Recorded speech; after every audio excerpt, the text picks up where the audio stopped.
Assalamualaikum warahmatullahi wabarakatuh. Sa aming mga kapatiran sa Islam at sa lahat ng mga kababayan natin sa nanonood ngayon sa video ito at yung manunood pa lang sa video ito.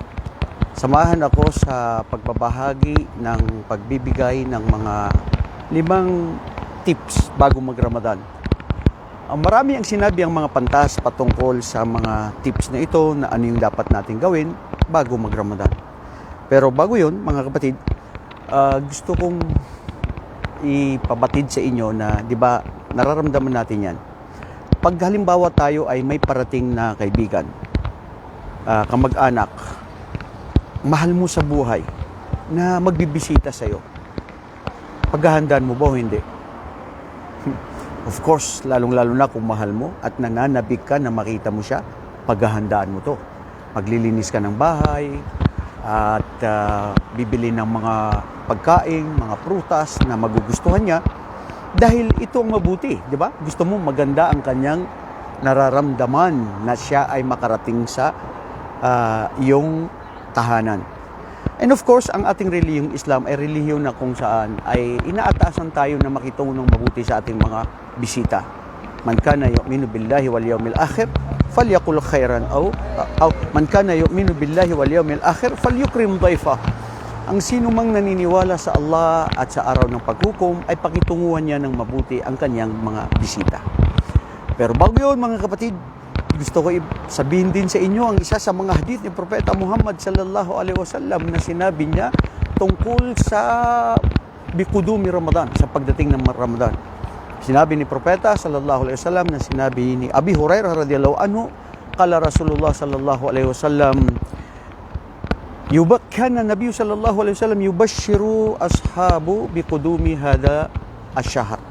Fayaqul wa qad ja'akum shahru Ramadan, shahrun mubarak. Kataballahu alaikum bisiyami. Fihi tuftahu abwabal jinan. Watuglaku fihi abwabul jahim watagullu asyayatin wa fihi laylatun khairun min alfi syahr man hurim khairaha faqad hurim. Subhanallah, napakaganda ng hadith ni Propeta Muhammad sallallahu alaihi wasallam na kung saan na sinabi ni Propeta ay dumating sa inyo ang buwan na ipinagpala, ang buwan ng Ramadan, na kung saan ang buwan ng Ramadan na ito ay dito natin makikita sa buwan ng Ramadan ang ating pagpapala na ating ginawa dito sa buwan ng Ramadan. Ano ka ba? Nakakadisturbo ka o nagla-live tayo, mahuwaswalo ka, maistab ka. معلوم هذا أكل هذا في سيارة هذا هو أنا ده سيارة؟ هذا أكل يجي كل يوم. أنت انتظر هنا في سيارة موجود. بعدين انتظر هنا، أوكي؟ ويت. بس يجي بس أكل معلوم أكل هذا. أكل يجي. وين يجي هذا؟ يجي هنا شوية بعدين يجي، أوكي؟ ويت. nawala tayo. Saan ba ako rito?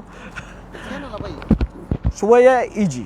Wait, So, sabi nga ni Propeta sallallahu alaihi wasallam, binabalitaan ko kayo ng may magandang ang buwan ng Ramadan na ipinagpala na ito ay maraming mga may idudulot dahil dumating sa inyo ang buwan na ipinagpala, sagrado, na maraming biyaya na kanyang ibibigay sa inyo. Ipinag-utos ng Allah at inaatasan na kayo ay mag-ayuno dito sa buwan na ang mga pintuan ng paraiso ay nakabukas at ang pintuan ng impyerno ay nakasarado. At dito rin nakagapos ang mga shayatin, si Satanas, at ang mga kampon ni Satanas. Ganun din sa buwan na ito na kung saan dito matatagpuan ang isang gabi na mas matimbang kaysa sa 1,000 buwan. Ang mga gawain mo na mabuti sa isang gabi sa buwan ng Ramadan na ito ay matatagpuan sa Laylatul Qadr, katumbas ito ng 1,000 buwan na gawaing mabuti. Katotohanan, sabi ni Propeta, ang sinumang pinagkaitan dito ng mabuting gawain ay katunayan na katotohanan ng pagkaitan niya ang kanyang sarili. Mga kapatid, anong turo nito? Ibig sabihin, makipag-unahan tayo sa gawain ng kabutihan sa Ramadan na ito na dapat natin itong paghandaan. Kaya dapat naman mayroong mga lipang tips na ating ibabahagi sa inyo Una, sasabihin ko to sa aking sarili at para sa inyo.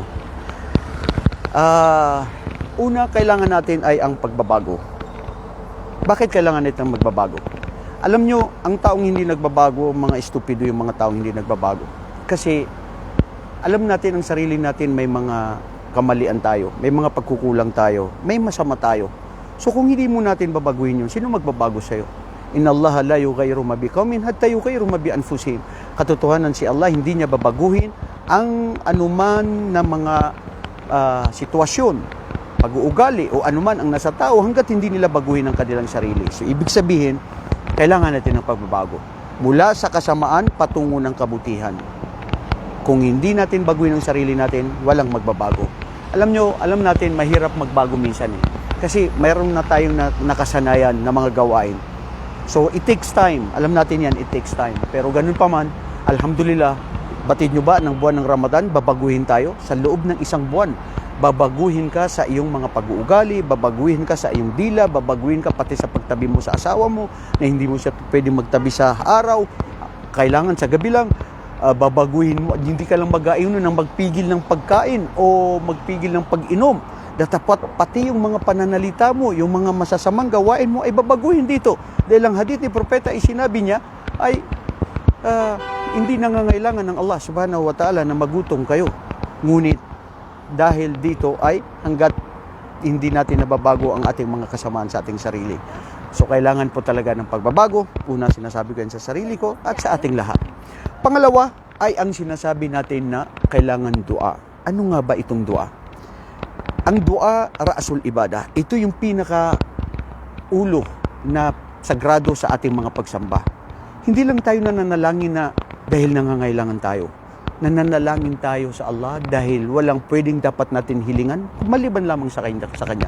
Hindi pwede mangyari ang lahat, maipahintulot na anuman gusto natin maliban sa ito ay kapahintulutan ng Allah.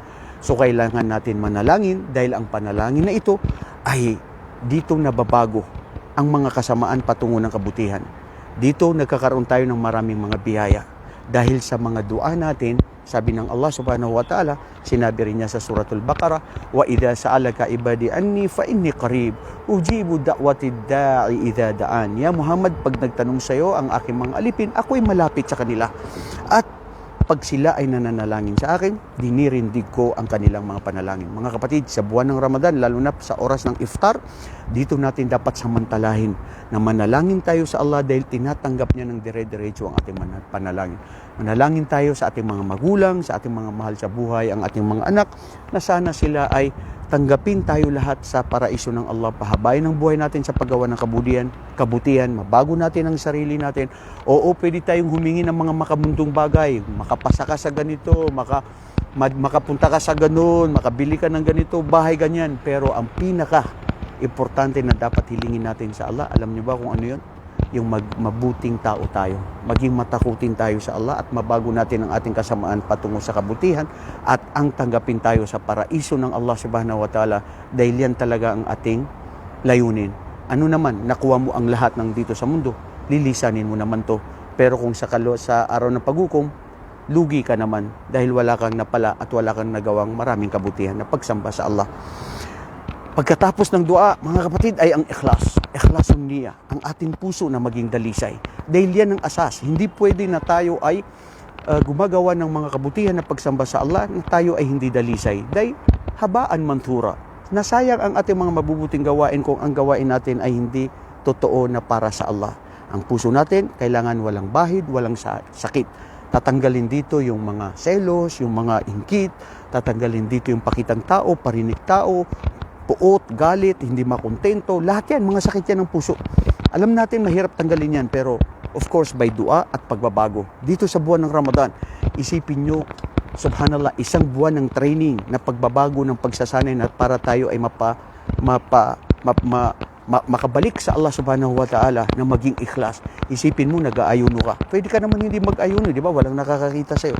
Pero bakit ka nag-aayuno? Bakit pinapahirapan sarili mo na nagugutom ka, nauuhaw ka, ayaw mo uminom? Dahil ikaw ay batid mo ng Allah ay nakikita ka niya, naririnig ka niya, alam niya ang ginagawa mo. Sa pamamagitan nito, dito tayo nagiging dalisay, ikhlas. Alhamdulillah, sana po ay maging dalisay ang ating mga puso at tayo ay maging totoo sa ating mga puso dahil ang hadith ni Propeta sallallahu alaihi wasallam, mismo ang Allah subhanahu wa ta'ala, ang sinabi din niya sa Quran, Qul inni umirtu an a'budallaha mukhlishin lahuddin, sa suratul Zumar. Sabihin niya Muhammad na ako ay pinag-utusan, inaatasan na sambahin ng Allah na mukhlis. Kailangan dalisay ang ating puso dahil anong saysay ang gawain mo kung ito naman ay hindi ka totoo dahil pakitang tao, parinig sa tao. So mashallah mga kapatid, wallahi sa Ramadan dito natin nababago ang ating sarili para tayo ay maging mukhlis. Pangalawa sa mga sinasabi ng mga pantas ay pagkatapos ng pagbabago dito sa ikhlas. Pang-apat ay ang sinasabi natin, gawin natin ang mga wajibat. Anong mga wajibat? Yung mga pag-uutos ng Allah subhanahu wa ta'ala, katulad ng 5 haligi ng Islam at katulad din ng sinasabi natin ng mga 5-6 na haligi ng pananampalataya at paggawa ng mga kabutihan. Dito ako magbibigay din sa sinasabi natin na pagsunod sa mga wajib. Ang Islam po ay relihiyon na tawqifiyah. Ibig sabihin, susundin natin anong sinabi ng mga pantas. Anong sinabi ng mga namumuno sa atin, lalong-lalo na dyan sa Pilipinas o kahit sino ka man. Minsan, gusto natin na mag-ayuno na ng buwan ng Ramadan. Ang pagsunod sa Allah ay kailangan sumunod din tayo sa mga namumuno. Sumunod din tayo sa ating mga ulama. Hindi pwede kung ano yung gusto mo. Kailangan nandoon tayo sa mahuwan nakal. Ano yung batas? Ano yung Islam? Kasi minsan, akala na natin yun ang tama. Sabi nga ng Allah, wa ati'ullah wa ati'ur rasula wa ulil amri minkum. Sundin niyo ang Allah at ang kanyang sugo na si Propeta Muhammad at ang mga namumuno sa inyo, ang mga ulama sa inyo. So wag tayo mag first trip. Gusto mo nang umuna ng Ramadan, kailangan dependiyan kung makita ang buwan at pinagkaisa ng mga pantas at ganun din pag-uutos ng amir ninyo, sundan nyo yun. Ang mabuti at sa mga Muslim, nagkakaisa.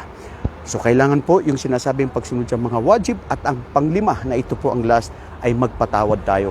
Si Allah nagpapatawad sa buwan ng Ramadan. Papatawarin ang lahat ng ating mga kasalanan. Ano pa kaya ikaw isang Muslim na hanggang ngayon hindi mo kinakausap ang kaibigan mo, kamag-anak mo, pinsan mo, magulang mo o kahit sino na mga Muslim na sila ay nagkaroon lang kayo ng hidwaan, sagutan, tampuhan, awayan sa lupa, pera o anumang yung mga yon. Oras na po na para tayo ay mag-areglo at ayusin natin ang bawat isa sa atin. Alalahanin mo, hindi tinatanggap ang ating mga gawaing mabuti hanggat hindi natin inaayos ang ating hidwaan sa bawat isa sa atin. Hadith ni Propeta Muhammad na ang ating mga gawain sa araw ng Khamis at Yawmul Ithnin itinataas ng mga anghel pero maliban sa 2 hanggat hindi nila tapusin ang anumang hidwaan nila. So oras na po para tayo ay magpatawad sa Allah. Ang pinakamabuti sa kanila kung sino yung unang magsalam o magpatawad sa kanyang kapwa-tao. Sana ang 5 ito ay natutunan natin, ang 5 tips.